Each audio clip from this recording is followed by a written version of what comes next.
Ladies and gentlemen, welcome back to the Qatar Masters 2023. This is an open tournament being played in Qatar. Shocking, I know. And it features some of the best players in the world. Magnus Carlsen, Hikaru Nakamura is there, as well as a massive range of 2,700 level talent. This is the round 6 out of 9 recap. The race is heating up. Magnus Carlsen left his board today. We're going to get into all of that. And just a friendly reminder that it is currently October the 17th, 2023. So if you watch this video around the time it comes out, we got 2 big fan book events here in New York City that you can check out. You can be there on the night that the book comes out, or you can get a free ice cream at Dylan LeMay's ice cream shop known as Catchin'. And that's all I have to say. So if you want to go or get a signed copy of a book and an ice cream, go ahead. I know Magnus wants one. Okay, anyway. My friends, Magnus Carlsen, this is his 6th game in this tournament. He has played 5 Indians. Not only has he played 5 Indians, he's played like 5 Indians I've never heard of in my life. And I'm not trying to disrespect them. I know like 15 to 20 top Indian grandmasters, Vishwanathan Anand. I'm not going to list them all. You know, Hampi Konaru, Harika Dronavali, Tanya Sachdev, maybe I will. Gukesh, Prague, right? All those guys. Arjun is going to be in today's recap. I have no idea who Aditya Samant is. Not a clue. I haven't known any of Magnus's opponent, actually. And if you literally look up Aditya Samant chess, this is a 17-year-old, 2,500 rated international master. What? 3 years ago, in 2019, this dude was 2,200. The chess revolution in India is unreal. Just completely ridiculous. Okay, now Magnus has had to battle several of them. He's had to battle them with white and with black.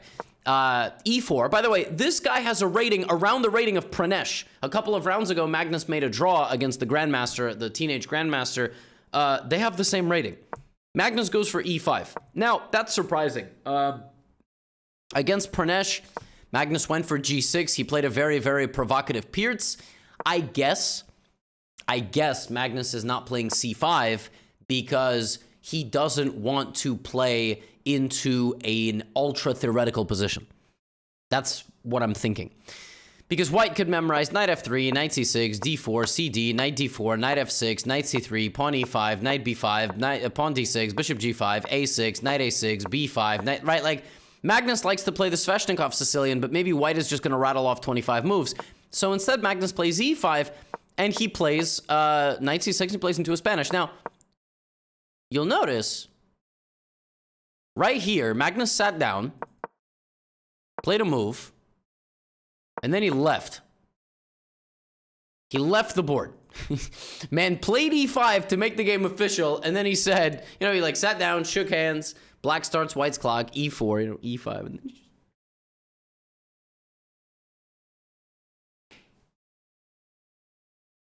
now he returned 4 minutes later. I don't know what he did. I don't know how he could have gone to the bathroom that fast. I imagine it's a big hotel, or a big venue anyway. And maybe he went, he just, I don't know. Hopefully nobody else was wearing a watch. I hope all the fair play measures were, oh my goodness, some stuff just fell off my desk. I guess I just shake the room when I walk, because I gotta go to the gym. Knight to c6. Magnus plays into a Spanish, meaning he invites whatever is coming. It could be an Italian or a Spanish. And Magnus played this with black many times in the World Championship. It's very tough to win with black, so let's see if he can work his magic. A6, this is the main line. Knight to f6 castles. B5 kicks out the bishop. And now, rather than bishop to e7, or rather, that is actually exactly what happens here. Bishop to e7, rook e1. In this position, something surprising happens. You know what it is? Of course you don't. I'm going to tell it to you. Normally, what happens here is that black plays pawn to d6, white plays pawn to c3, trying to play d4, black castles, and white plays h3. Magnus Carlsen does not play the move d6. When Magnus plays the Spanish, what he normally does is he plays castles, c3, d5. He likes the Marshall, which is an opening where after ed5, knight e5, knight e5, knight e5, rook e5, c6, black has very good compensation and generally can kill the game. Magnus plays d6. That's big. That means we are headed for a Spanish that he normally doesn't play. We are going for a closed Ruy Lopez Spanish, a vintage Spanish. This is a position that has been reached millions, tens of millions of times, if not more. No joke. Historically, Kasparov and Karpov played so many games here. The bishop is stopped from going to g4, and now pawn to d4 is the idea. Black can play bishop b7, rook e8, bishop f8. Rook e8, bishop f8, bishop b7. Black can play knight a5, and then pawn to c5, which is a very common idea. There are other lines as well. Magnus plays knight b8. This is known as the Breyer. Knight a5 is a certain variation. Like I said, bishop b7 is floor Zaitsev, like this. Rook e8, and then rerouting the bishop to g7. Karpov used to play that all the time. But we have knight undeveloping itself. Black will play c5 in the future. He's going to put this knight on d7. He's going to put the bishop on b7. He's going to put the rook on e8. Something's going to go back over there. And watch as Magnus begins maneuvering. Knight bd7. You may wonder, why would the knight undevelop itself and redevelop to d7 from where it is more passive? Well, that's chess. All right? So, you reroute your knight, and you support the center pawn without supporting it on c6. You prevent any potential queen trades. Your knight can go to c5 if anything happens a little bit easier. You could also play the move c5, and your knight doesn't actually have to venture out to the edge of the board, and this diagonal stays open. Bishop b7. White also rerouting his pieces in a way. Notice that white is not thinking. A lot of chess can now be memorized. Rook to e8 played by Magnus. Knight to f1. It's so difficult nowadays to force an opponent of yours into a position where they have to think on their own. White now finishes all of this maneuvering. Probably now has to think on his own. No. He plays the move a4. White is not even thinking. He's just not even thinking. Every move that white is making is happening instantly. So now it's up to Magnus, who plays knight to b6, to force white to think. He does. 7 minutes. In this position, black could have played bishop g7. He could have played c5. He could have maybe even played d5, and we would have had this massive explosion in the center. I think Magnus deliberately here plays something that is maybe not the computer's top choice, but a very good weapon. It targets the pawn on a4, and now white has the option to kind of start exploding the center. Already, white has to think take, rook a7, rook b8, and Magnus makes his opponent think on his own, and he does this. Both sides have now made 17 moves. The pawns are frozen. There are no b pawns, and it's going to be a dance, and what's going to happen, it's going to be a dance of the pieces, and what happens here in the center of the board. White plays rook b1. Look at the clock. Do you know how nerve-wracking it is to play against Magnus Carlsen? You finally make it out of a position. Look at Magnus's time. Magnus's time has not gone down at all. Like, since he returned to the board, after spotting his opponent some time in the opening because he was, I don't know, emptying his body, it took him a little bit of time to decide to play the Breyer, and then he literally did not hesitate again. He played this idea a5, fixing white's pawn on a4 to potentially take it in the future. White on his next move spent 32 minutes. He spent 32 minutes moving a rook one square. That is how difficult and nerve-wracking it is to play Magnus, because you don't know what to do. You could play here to go back. You could play bishop d3 to try to prevent anything from going onto this diagonal. Slow and steady. Bishop g5. He plays rook b1. Can you really blame him? No. Now bishop to g7. Look. Magnus's time didn't even go below 116. He could have played a lot of different things here, but I think mentally Magnus had prepared for rook b1. Remember, he had 32 minutes. So he goes here, and now, again, white spends 20. He went from 125 to 30 minutes remaining in 2 turns. That is a and I would know. I know what it's like to play against people when I'm nervous. It happens to me all the time. This dude spent an hour making 2 moves. Can you imagine the agony that he was under? He was sitting there going, oh my God, I'm playing against Magnus. Oh my God, I'm playing against Magnus. This is crazy. Like, white could do a lot of different things. He could play bishop g5. You know, he could play bishop to e3. He could play bishop to b3. He could play bishop to d3. He could maybe make a waiting move with king to h2. Apparently, you can even play h4 according to Stockfish, because if h5, the bishop lives on g5 forever. So he decides, though, after this much thought, to trade because he wants to remove the queens. You see, mentally, you want to relieve the pressure, right? Now he goes for a queen trade. But now he's got to come up with a move again. He plays rook b5. So this was his idea. He spent 23 minutes. He decides to take and says, all right, Magnus, let's go for an endgame, and I'm going to go get your pawn on a5. Magnus thinks and plays knight d7 instantly. Instantly. Look at this. Look at Magnus just not spending any time at all. He says, you know, dude, you want my pawn? Go take my pawn. Rook takes a5. Now Magnus immediately zips his rook around. You see, taking on a5 was like an unclogging of a drain, all right? That pawn on a5 was ready to die because after rook to a8, black activates on that file. Now, everything is the same. 2 rooks, 2 knights, 2 bishops, isolated c-pawn, e, f, g, h. Everything is the same. How is Magnus going to win this position? Look at white's clock. 7 minutes spent on this move. Apparently, it was better to move the bishop to d2 to overprotect this and then maybe put something on a1. He plays bishop here, knight a4, and now rook b1. Now, the crazy thing about this position is he spent 7 minutes moving his bishop. And then after knight takes a4, he spent another 13 minutes. But he knew knight takes pawn was coming. I think it's all nerves. And I mean, Aditya Samant would destroy me in a chess game. Like, please don't even, that's not what I'm saying at all. It's just crazy. Like, maybe, if he says he wasn't nervous, he's lying. Knight takes a4, he knew that move was coming, and now he plays rook b1. He has 10 minutes on the clock. Look, Magnus hasn't spent any time at all.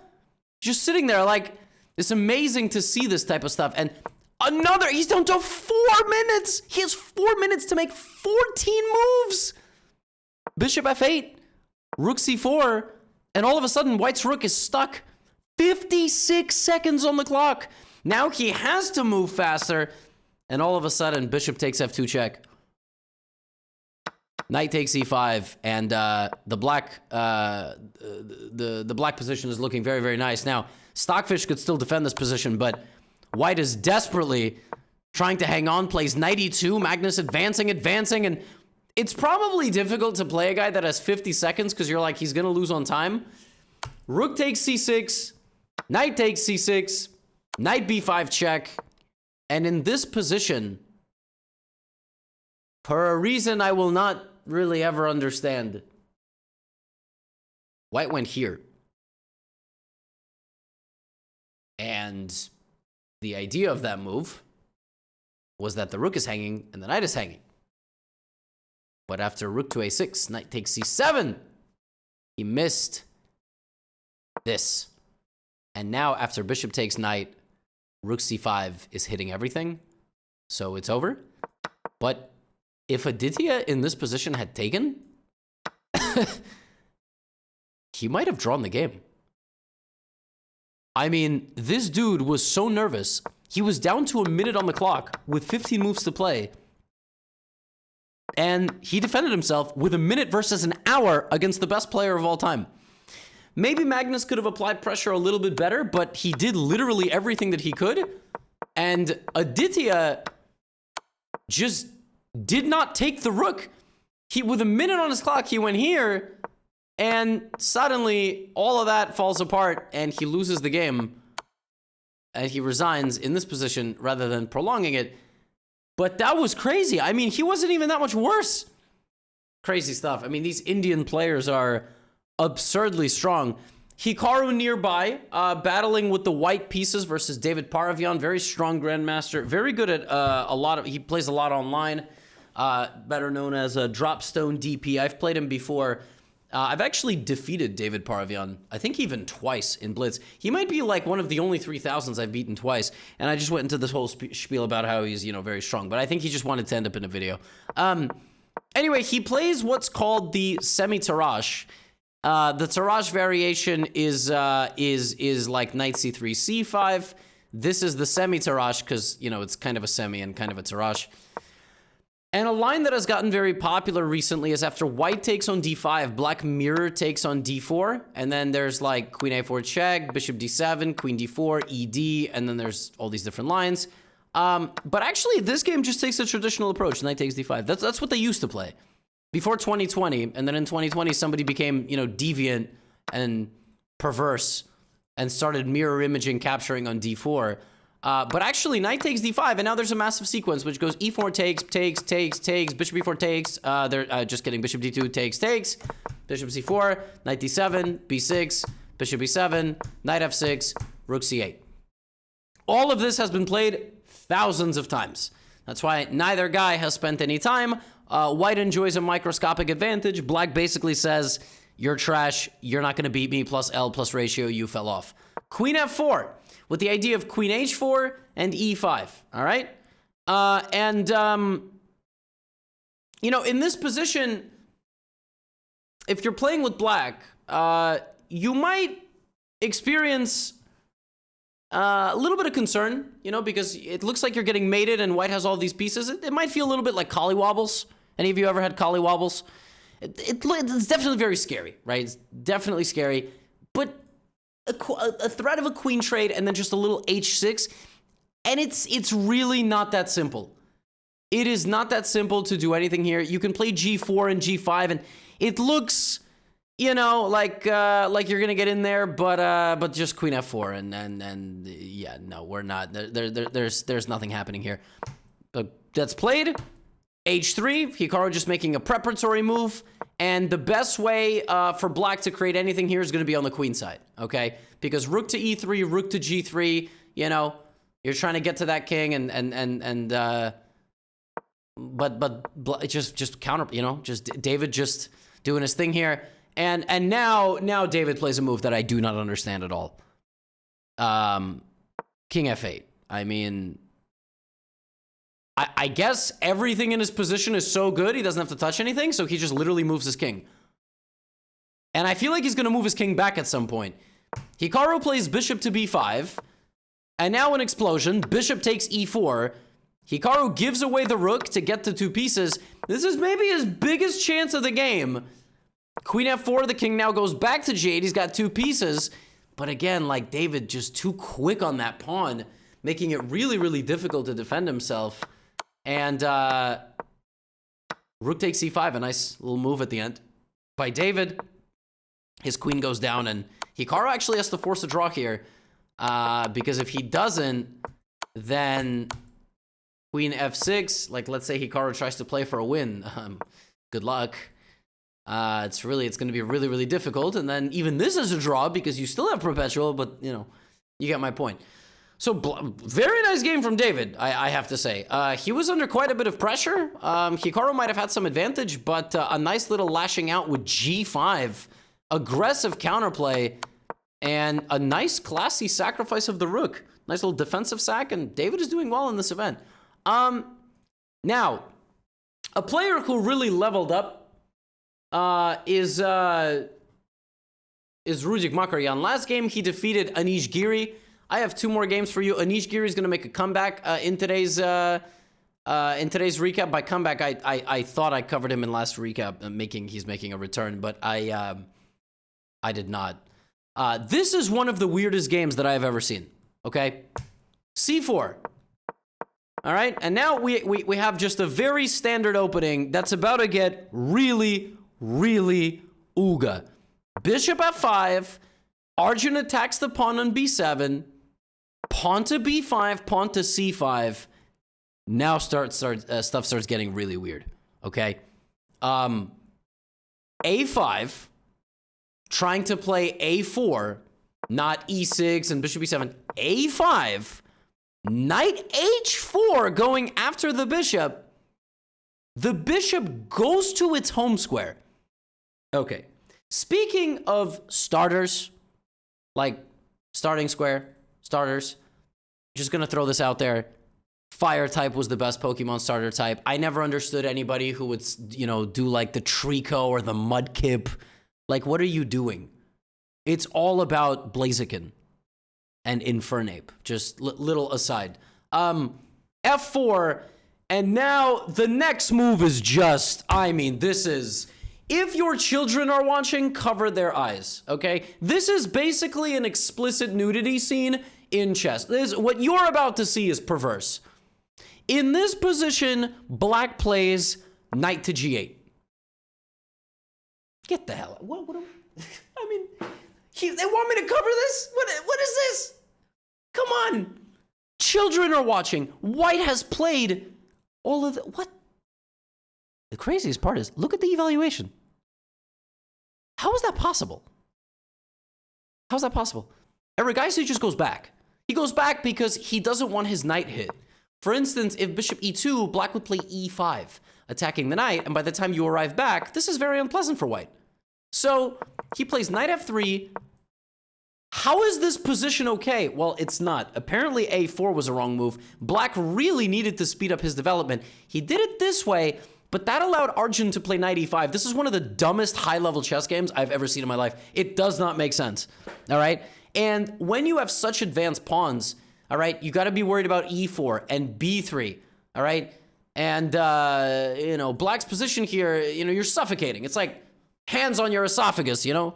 Or air pipe. Esophagus? I don't know. It's like, you know, it's like, it does not feel very good, all right? Bishop to g7, knight to h6. You're really restricted here. You're doing your best. I mean, you're doing the best with what you got. And by the way, look at the eval. It's equal. Somehow, despite this complete absurdity, Makarian, who yesterday defeated a 2750,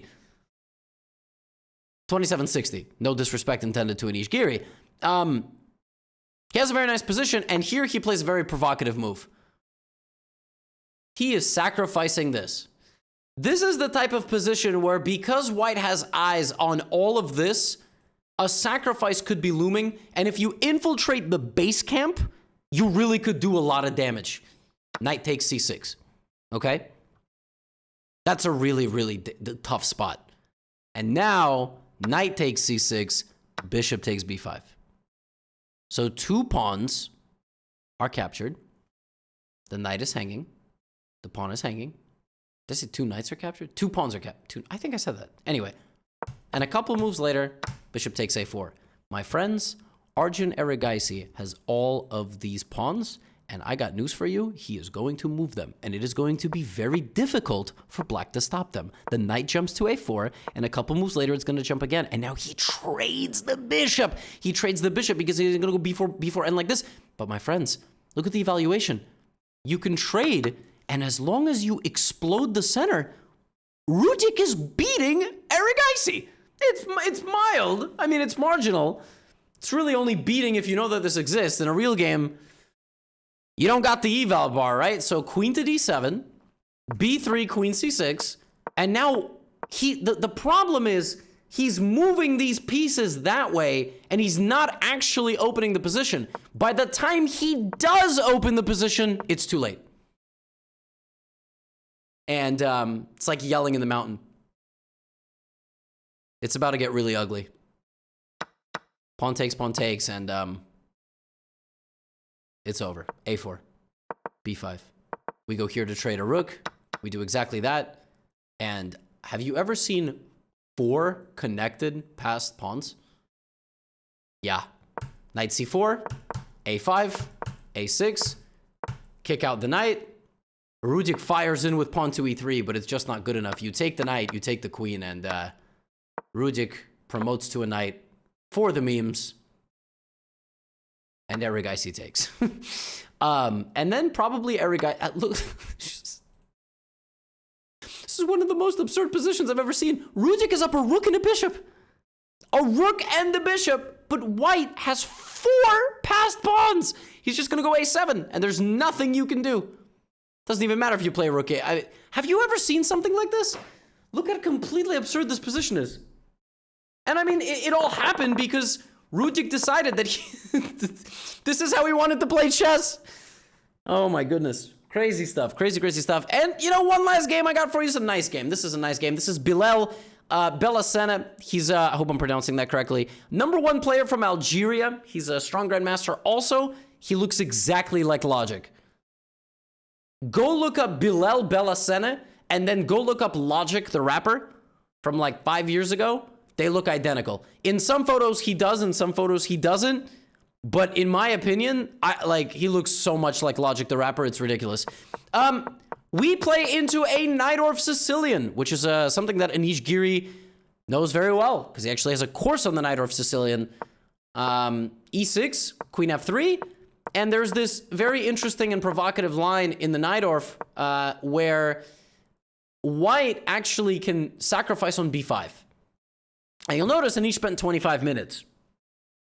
I think Anish spent 25 minutes in this position because he was thinking what to get me for my birthday, which is December 5th. So, Anish, you got a little bit of time. And if any of you want to give a birthday present to somebody you know or to a friend about a birthday or anything else, I have a cameo. I have recorded hundreds of cameos at this point. Look at me promoting things all the time.